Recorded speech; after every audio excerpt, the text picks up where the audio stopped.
Magandang araw po ulit sa inyong lahat for our second reading of the day.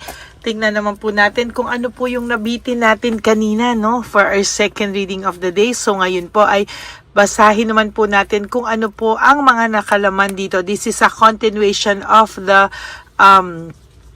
first reading kanina. Pero bago po yan, bibigyan ko muna po kayo ng God's message for you today, no? Tingnan naman po natin kung ano po ang makukuha natin for God's message for you today. Hindi po ako tumitingin kasi gusto ko pong bumunot nang hindi ko nakikita kung ano po ang inyong mapipili ko. So this is a blue card, no? Ay, ang dami pala niya. So sige, ito na lang po, no? So this is, for no one is abandoned by the Lord forever. Though he brings grief, he also shows compassion because of the greatness of his unfailing love. So, ibig sabihin lang po nito na wala po talagang pinapabayaan ang ating Panginoon, or wala pong pinapabayaan or inaabandon.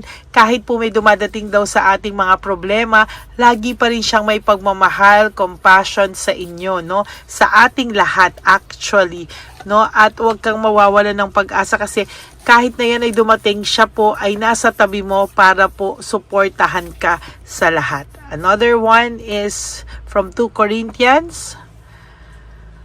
We are pressed on every side by troubles, but we are not crushed. We are perplexed, but not driven to despair. Sorry po, malabo mata ko eh. We are hunted down, but never abandoned by God. We get knocked down, but we are not destroyed. Ay, continuation lang din po halos ito ng magandang message kanina, no? Na walang pinapabayaan po talaga, no? Sometimes, God is allowing for us to experience pain, troubles, pero hindi daw po tayo crush, no? Hindi tayo sirang-sira, hindi tayo, hindi niya tayo inano para ma-down, ma-knockdown, at ma-destroy. No. Hinahayaan niya tayo for us to be prepared, o maging prepared tayo sa ating mga kakaharapin pa at mga blessings na darating sa buhay natin. Ano?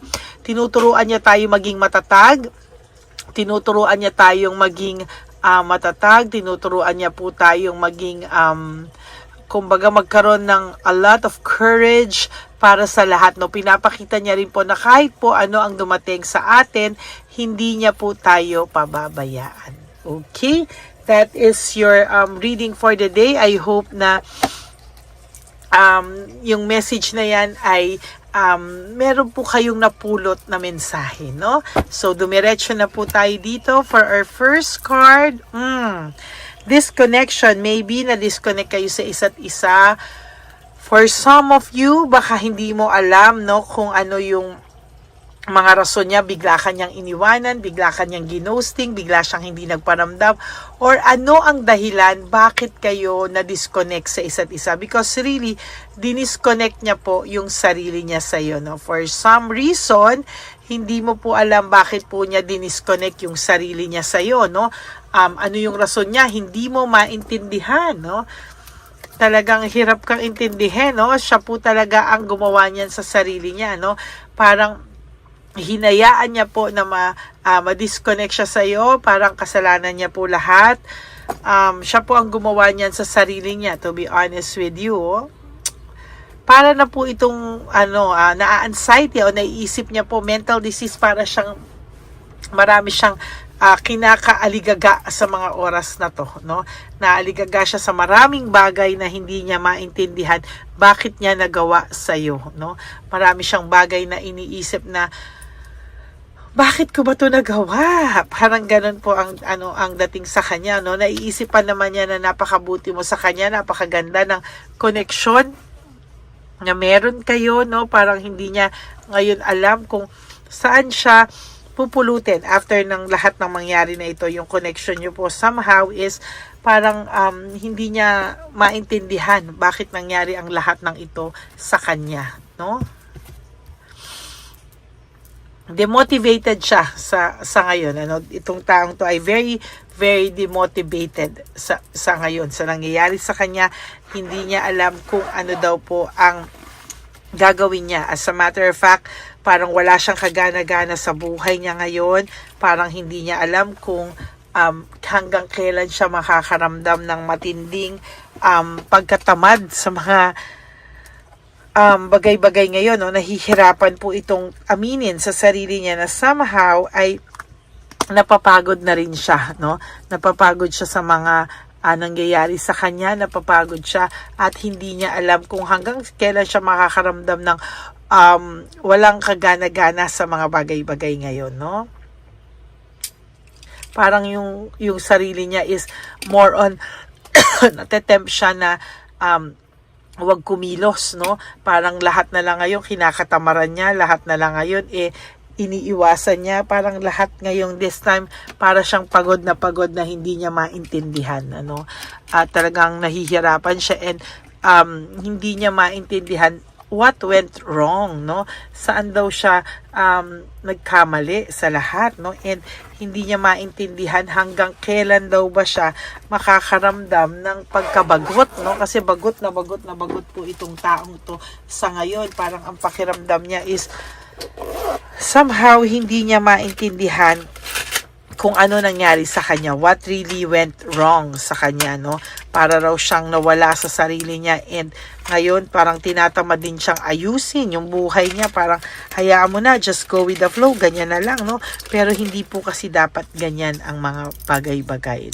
parang kailangan niya mas umayos at talagang pakiramdam niya kasi nahihirapan siya and hindi niya alam kung ano yung makakapagbalik sa kanya ng kanyang passion, para siyang undecided, sa mga mangyayari sa buhay niya.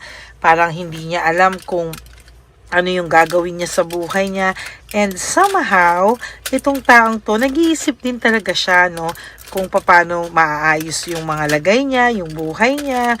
Parang hindi niya alam paano niya ito turn around, kasi sa totoo lang nahihirapan itong i-turn around yung buhay niya, parang hindi niya alam kung hanggang saan talaga yung buhay niya, parang ang pakiramdam niya anytime babagsak talaga siya, anytime hindi niya alam hanggang kailan daw ba siya makakaramdam ng ganito, lalo na namimiss niya po yung connection niyo because nga right now napaka-unsupportive po ng kasama niya sa buhay, o yung mga tao sa paligid niya ngayon, hindi niya po mahanap yung saya po na naramdaman niya, talagang hirap na hirap po siya and so far marami po siyang pangarap na naglaho, marami siyang pangarap na naglaho, marami siyang mga pangarap na hindi niya na po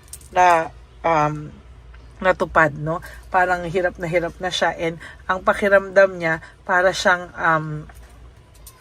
nanlumo sa mga nangyayari sa kanya ngayon, marami po siyang mga bagay na pinangarap pero akala niya po ito na yung makakapagpabago sa buhay niya, makakapagpasaya sa kanya, pero the truth is parang lalo pa po siyang nahirapan, at hindi niya po alam kung hanggang kailan daw niya iyan lahat mahaharap, somehow kasalanan niya yan, struggling talaga siya, dami nagbe-betrayal, struggling siya sa buhay, and so far hindi niya alam kung kailan siya makakawala sa ganitong klaseng sitwasyon. Nag-iisip naman siya, nagre-reflect naman siya, pero parang wala siyang solusyon, undecided,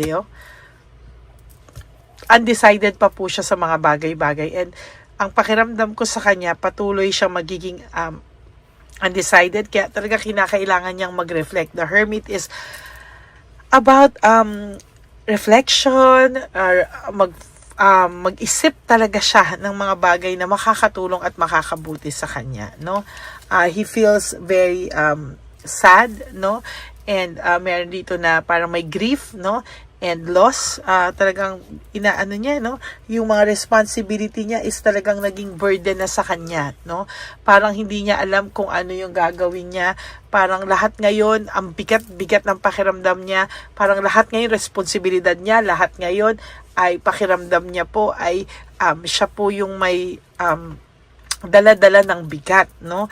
And somehow, hahabol to sa'yo pagdating ng araw, no? There will come a time when this person realized talaga yung iyong halaga, na talagang feeling niya wala ka na sa kanya, pakiramdam niya bye-bye American Pie na talaga siya.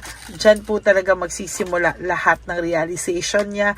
And talagang siya po ay sinasabi ko sa iyo, no? Siya po talaga ay hihingi sa iyo ng kapatawaran, no?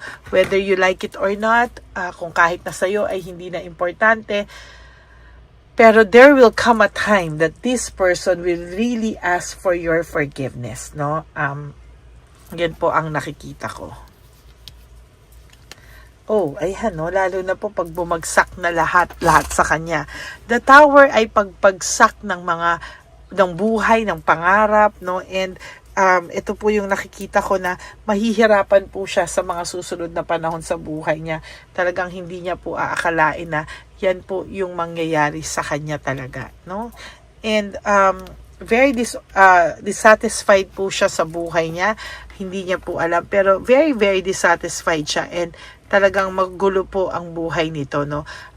Hindi niya po akalain, pero akala niya very okay na, lahat okay na, pero namimiss niya po yung pagiging generous mo, thoughtful mo, yung pag-aalaga mo sa kanya, namimiss niya po talaga.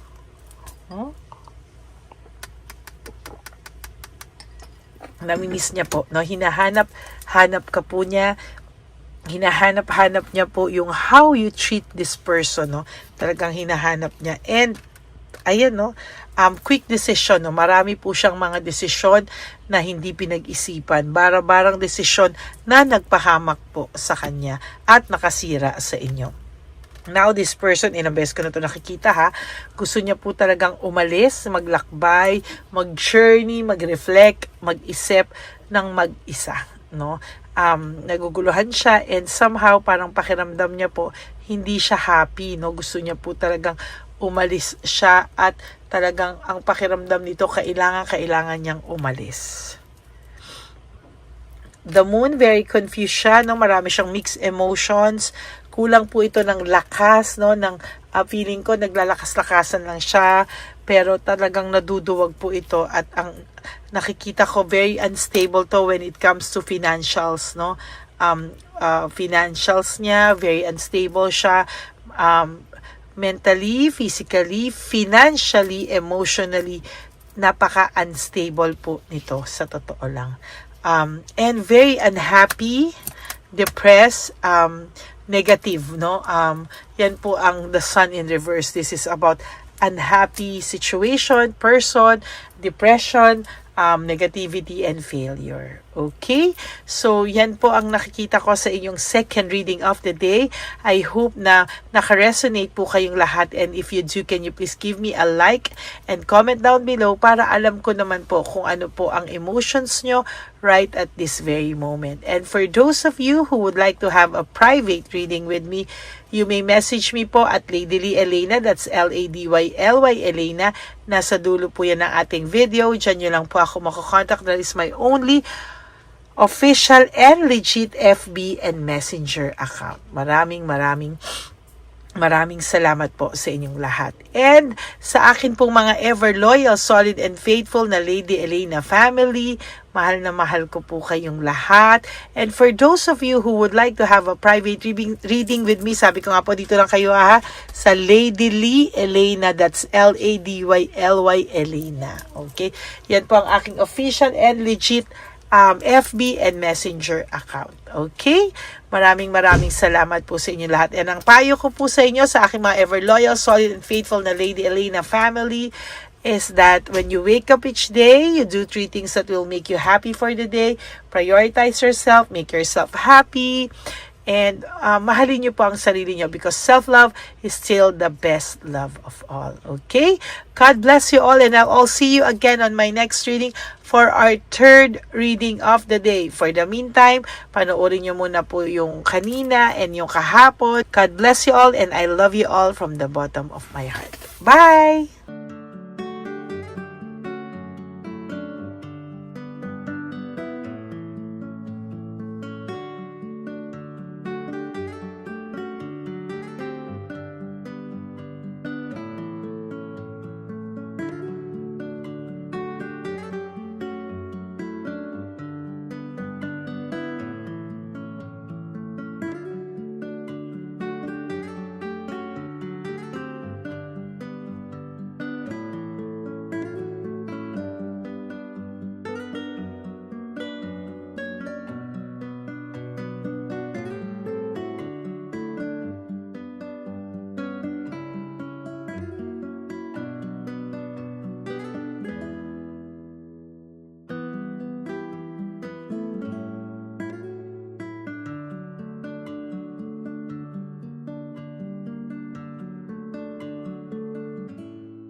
yan ni Papa Jesus. Ano sa'yo? Ito pa nung. Go ahead. Pera. Wala na, that's it? Ito po pera. Ito pa pera, oh. Bigay yan ni Papa Jesus. Kakain mo yan, ha? Jesus yan. Bigay. Wala ka ng pera dyan, ha? Okay lang kami, okay lang kami. Para sa iyo yan, para sa iyo. Naman yan ang isip niya. Pagkain mo yan, ha? Saan ka pa? Bye-bye. Yung pagkain mo kunin. Nga po to. Bakit? Lagay mo lang po dito. Pati po. Taga po, may bibigay lang po kami sa'yo. Bigay po ni Papa Jesus. Yan, para po sa'yo yan. Ingat po.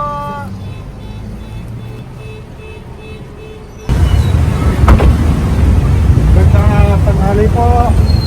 May bigay po si Papa Jesus sa inyo. Salamat po. Salamat po. Ito po. Salamat po. Tigisa po kayo sa Pampaw. Thank you po. God bless po, nanay. Apo. Panginoon po. God bless.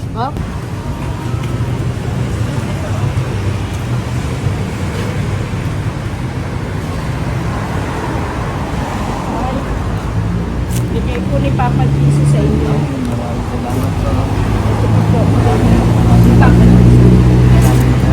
God bless po. Kuya, pangkain mo po yan, ha?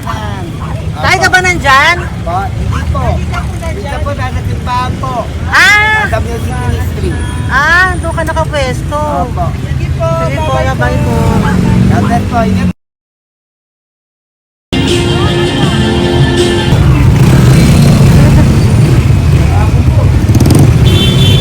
Bakit po si Papa Jesus?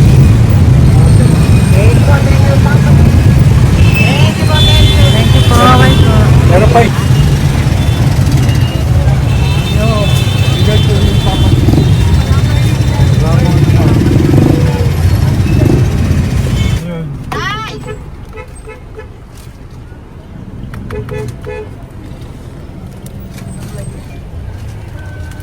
Yun. Day, para sa iyo po, bigay po ni Papa Jesus. Papa Jesus, eh. Day, bye-bye. God bless po, God bless. Para sa iyo po, bigay po ni Papa Jesus. Ayan po, bigay po yan sa iyo ni Papa Jesus. Thank you po. Amen.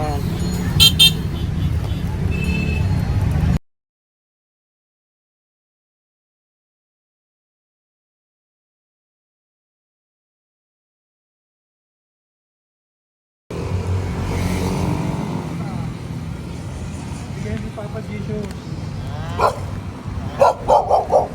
Tayo sa pagkain aso ko, ha? Madami mong aso, kuya. Alaga mo lahat yan? O, nagkait. Kaya sa isya, nasa niya iba? Kalagala. Ay, talaga? Salamat po. Kalagala ko. E, paano pagkain yan, kuya? Saan mo kinukuha? Sa tambay ko. Lahat. Ang dami. Ang dami niya pong aso. Oy, ang daming aso ni kuya. Sais. May nagbibigay sa inyo pagkain. Nangangalakal ako. Okay po. Tapos, Hayaan mo kuya, pag nadaan ako, bibigyan kita ng dog food dito, ha? oo. Dito ka lang ba lagi? Oo, dito ako nagtutulog.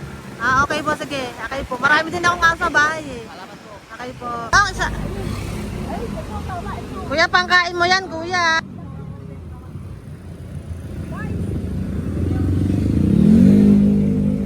Nangangalakal ka, kuya? Sige po, thank you po. Maraming salamat, ma'am. May pagkain ka, nanay. Sa hirap ng buhay ngayon. Ba't nandito ka, nay? Tagasan ka ba? Yung arthritis ang sakit ko eh. Tagasan ka ba, nay?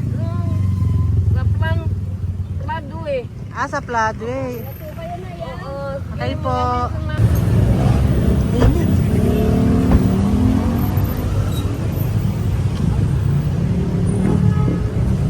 Nay! Bibigay ako sa'yo. Matandaan mo na ako. Ito. Hapon po. Si tatay. Si tatay. Thank you, Nay. Habay po.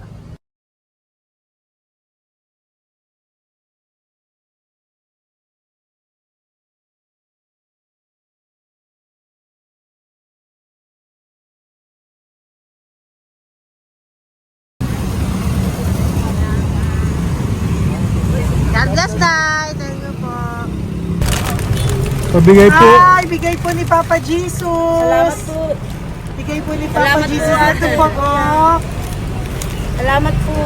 Bigay po ni Papa Jesus. Ito pa po. Salamat po, tay. Salamat po, tita. Bye-bye po. Maraming po salamat. Kayo, ate. Opo, ingat po kayo. Ingat po Taga saan kayo. po Ingat kayo? Taga Tayabas, Quezon po kami. Mga aita po kami sa Quezon, mga katutubo.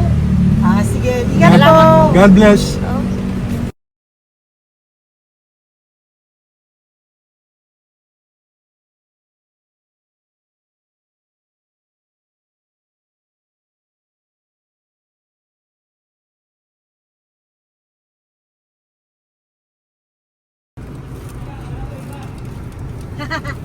Tay, Tinatawag niya bigay po ni Papa Jesus. Thank you po. Ayan po. Sobrang Ang sipag mo naman, tay. sipag nyo naman po. Kanina po kasi, taglagas ngayon, taglagas. O, pang merienda nyo po yan, Sige po, ha? salamat po sa inyo. Tapos yung road bags po, Kala ko uwi sino nyo po. binubusinahan niya eh. Sige Sige po, na bye-bye po. Sige po, salamat po. Bye-bye.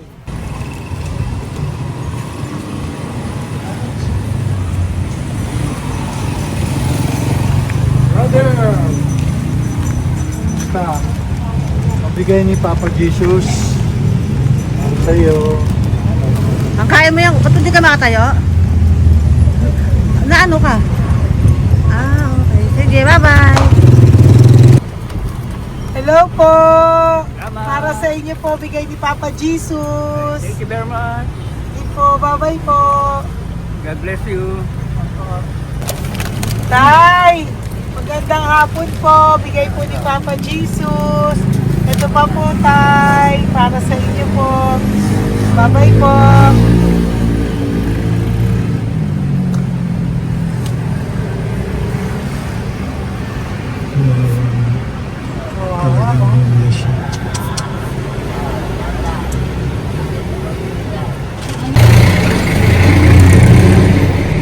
Ate. Teka lang. Baka maano siya. Ito po, oh, bigay po sa'yo ni Papa Jesus. Ito pa po, oh. Pera po. God bless po. Okay. Taga saan ka po? Sige, ingat ka po, ah.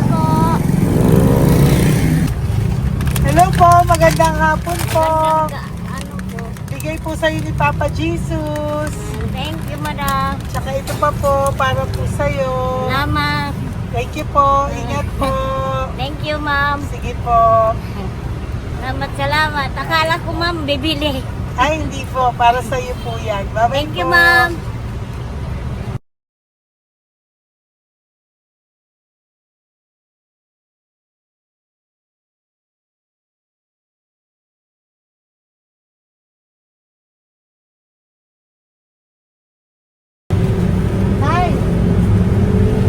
Hirap na hirap. Bibigay po ako ng grocery. Hirap na hirap Dito siya. po tayo, dito pa kabila. Hindi mo siya lies pa yan. Kawawa naman.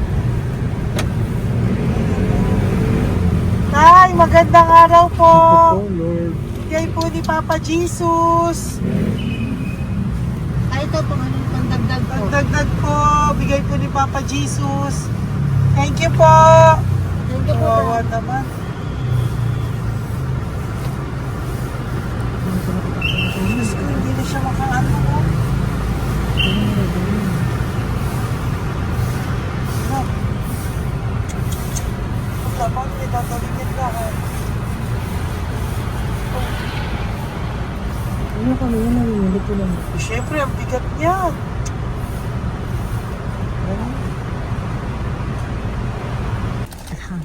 Kaya, bigay sa'yo ni Papa Jesus. Sige po, ma'am. Ayun yung palinis po, ma'am. Hindi na po, okay na Sige po. po. Ito po. Thank you ma'am. po. Thank you, sir.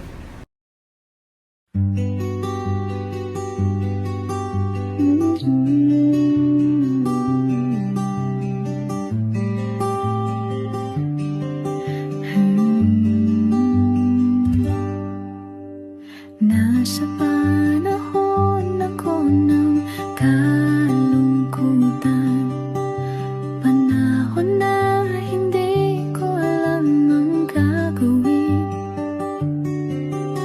Nalilito sa sarili, ano nga ba ang gagawin ko? Nang biglang nag-browse ako sa YouTube at biglang lumabas ang channel mo, ang mensahe na noon ay nilabas mo. Angkop sa nadarama ko. Unang beses lang dumaan ang channel mo sa browser ko. Hindi ako nagdalawang isip na hanapin ang Facebook account mo at mag-message sa'yo. Agad ka naman sumagot sa mensahe ko. Hindi ko alam ang damdamin noon, dahil parang may sumungaw sa aking pag-asa. Nang kaliwanagan sa dilim ng gabi, dumating ka, ikaw ang sagot sa panalangin. Salamat dumating ka at nakilala kita, Madam Elena. Nabago mo ang pananaw ko. Noon ay malabo, ngunit ngayon ay may linaw na tinatahak. Salamat sa Diyos, ikaw isang anghel